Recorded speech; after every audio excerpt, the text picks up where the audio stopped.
નમસ્કાર વડોદરા. સ્મશાનનો મુદ્દો જ્યારથી શરૂઆત થઈ હતી ત્યારથી અમારો વિરોધ હતો.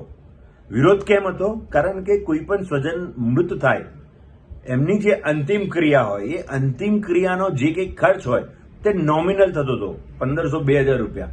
પરંતુ કોર્પોરેશને એનો ચાર્જ 7000 રૂપિયા લેવાનો છાતી ઠોકીને બોંગાસો ફૂંકી હતી. મોટી મોટી વાતો કરીને, જાહેરાતો કરીને એ લોકોએ જે 7000 રૂપિયાની જાહેરાત કરી હતી એ સામે અમારો વિરોધ હતો. તદુપરાંત જે સંસ્થાઓ સેવા આપે છે, જે સંસ્થાઓ અત્યાર સુધી આપણા સ્વજનો, પરિવારજનોને છેલ્લા 30-40 વર્ષથી મદદ કરીને, સેવા કરીને આ અંતિમ ક્રિયા જે કરે છે એ લોકોને કોઈ પણ જાતનો વિશ્વાસમાં લીધા વગર, એમની સાથે કોઈ પણ જાતની મીટિંગ કર્યા વગર, એમની જોડે વાત સુદ્ધા પણ ના કરી 2 તારીખે લેટર મોકલ્યો કે તમે 7 તારીખથી સ્મશાનમાં ના આવશો, 7 તારીખથી કોન્ટ્રાક્ટ સિસ્ટમ આવશે. 4થી 5મી તારીખે તમામ સ્મશાનોમાં કોન્ટ્રાક્ટરોને કોર્પોરેશન દ્વારા લઈ જવામાં આવે. ત્યાં પણ જાહેરાત કરવામાં આવે કે ભાઈ 7 તારીખથી ના આવતા, 6 તારીખે તમારો છેલ્લો દિવસ. જે લોકોએ આખી જિંદગી આપણા સ્મશાનમાં આપી એમને આ રીતનું જે વર્તન કર્યું હતું એનો અમારો સખત વિરોધ હતો. તદુપરાંત 7000 રૂપિયા, આટલા બધા રૂપિયા કઈ વાતના, એ પણ અમારો પ્રશ્નાર્થચિહ્ન હતો. કારણ કે ભ્રષ્ટાચાર દરેક જગ્યા પર તમે કરો, રોડ, રસ્તા, ગટર, પાણી, ડ્રેનેજ જ્યાં કરવા કરો, પણ કોઈના મૃતકના લાકડાઓમાં પણ તમે જો આ રીતની પરિસ્થિતિ કરશો તો એ માફી પાત્ર, આ સંસારમાં ભગવાન તમને આ વસ્તુ માટે માફ નહીં કરે, એવો અમારો સખત વિરોધ હતો. અને આના માટે અવાજ ઉઠાયો છે, દર વખત ઉઠાયો. આજે જે રીતે પ્રેસ કોન્ફરન્સ કરી છે એ પ્રેસ કોન્ફરન્સમાં ભારતીય જનતા પાર્ટીના અધ્યક્ષ પોઝિટિવ એનર્જી સાથે કે સારી સારી વાત કહેવા પૂરતી, પણ એમાં હું કશું સ્પષ્ટતા નથી કરી. અમે એક તો એવું કીધું છે કે ભાઈ અમે તમામ એનજીઓ સાથે છે. એનજીઓ સાહેબ, તમે એનજીઓને પણ પૂછી લો, તમારા કોર્પોરેશનના અધિકારીઓ જેમને તમારી પાર્ટીએ ખુરશીઓ આપી છે ને, એ લોકોનો વ્યવહાર કેવો હતો આ લોકો સાથે, મનસ્વીપણું કેવું હતું, કઈ રીતના આ લોકોને, અને જે અધિકારીઓ હતા જે બંગાસો ફૂંકતા હતા કે જે ઉખાડવું એ ઉખાડ લો, જે કરવું એ કર લો, આ નિર્ણય થવાનો જ છે, આ નિર્ણય નહીં બદલાય, આ નિર્ણયમાં કોઈ જ કશું નહીં કરી શકે, આ જનહિતનો નિર્ણય છે. અમુક કોર્પોરેટરો, અમુક ધારાસભ્યો પણ જનહિત, વિશ્વ માટે આ સારામાં સારું છે એવી બંકાસો ફોકતા હતા. એ લોકો આજે તમારી બાજુમાં, આજુબાજુમાં બેઠા હતા હવેલી ફૂસકીઓની જેમ. હજુ તો ભારતીય જનતા પાર્ટી આ નિર્ણય સારું થયું, આવકારદાયક છે. સારા લોકો ભેગા થયા, ચાહે ધારાસભ્યો હોય, ચાહે સાંસદ હોય, ચાહે કોર્પોરેટર હોય, જે કોઈ લોકોના દિમાગમાં ને દિલમાં વડોદરા પ્રત્યે પ્રેમ છે એ લોકોએ કદાચ આ નિર્ણય બદલવાની વાત કરી છે, પરંતુ ફક્ત વાત થઈ છે. આજે હું આ વિડીયોના માધ્યમથી સ્પષ્ટતા પૂછવા માંગુ છું આ પ્રેસ કોન્ફરન્સ જે લોકોએ કરી છે એ લોકોને, કે તમે આ એનજીઓને લેખિતમાં ક્યારે આપશો કે આ સંસ્થા તમે જે રીતે ચલાવતા આવતા હતા એ જ રીતે તમારે ચલાવવાની છે.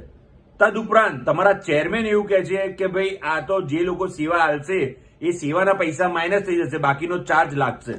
તો 7000 રૂપિયામાં લાકડા, ચલો માની લો જલારામ સેવા આપે છે, છાણા XY સેવા આપે છે, અને પૂડા કોઈ આપે છે, બરાબર, અને તમે અંતિમ ક્રિયાનો જે સામાન છે એ પણ કોઈ આપે છે. તો એ બધું થઈને તો 2000 રૂપિયા જેટલો ખર્ચ થાય છે. તો 2000 માઇનસ કરશો તો બાકીના 5000 શેના ઉઘરાવશો? એની તો સ્પષ્ટતા કરો. કારણ કે ચેરમેનનું સ્પષ્ટ કેવું છે કે એ પૈસા માઇનસ થશે પણ બાકીનો ચાર્જ તો લાગશે જ.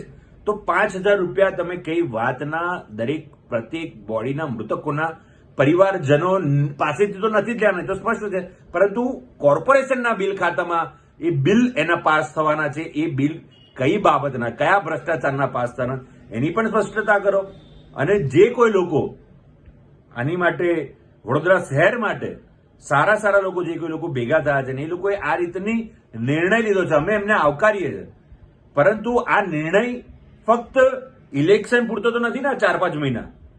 ત્યાર પછી 4-5 મહિના પછી તમે તો એવું નહીં કહી દો ને કે ભાઈ હવે તમારે આપણી બહુમતી સરકાર આવી ગઈ છે, હવે આ નિર્ણય લાગુ પડશે, હવે તમામ સેવા પણ આપવી પડશે, આ તમામ ખર્ચ પણ આપવો પડશે. તો આની લેખિતમાં કોર્પોરેશન સ્પષ્ટતા કરે કે આ જે સેવાકીય સંસ્થા જે વર્ષોથી ચલાવે છે એ કાયમ માટે જે રીતે ચાલતું હતું એ જ રીતે ચલાવશે.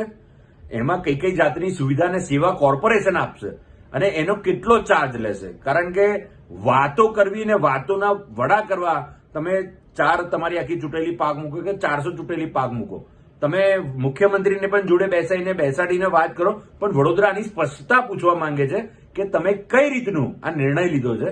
કારણ કે તમે જે રીતે વાત કરી એ આવકારદાયક છે. અમે આ નિર્ણયને આવકારીએ છીએ, પરંતુ હજુ સ્પષ્ટ નથી તો આ નિર્ણય. કારણ કે અમે જે સંસ્થાઓ છે એમને અમે સંપર્ક કર્યો, અમે પૂછ્યું તો કીધું કે ફક્ત ફોન આવ્યો છે, કોઈ લિખિતમાં કે કોઈ એવી કોઈ માહિતી નથી. અને આ સંસ્થાઓ તમારી સાથે જે તમે શરતને આધીન મૂકો છો એ કઈ શરતો છે, કઈ આધીન છે, કેવી રીતે તમે કરી રહ્યા છો, આ જે કઈ સેવાકીય સંસ્થા સાથે મ્યુચ્યુઅલ અન્ડરસ્ટેન્ડિંગ સાથે જે કામ કરવા ને પ્રસ્તાવ પણ તમે મૂક્યો છે એ કઈ રીતનો છે. કારણ કે એ લોકો પણ હજુ મૂંઝવણમાં છે, આખું શહેર મૂંઝવણમાં છે, પરંતુ વાવ આવી તો તમારી થઈ રહી છે.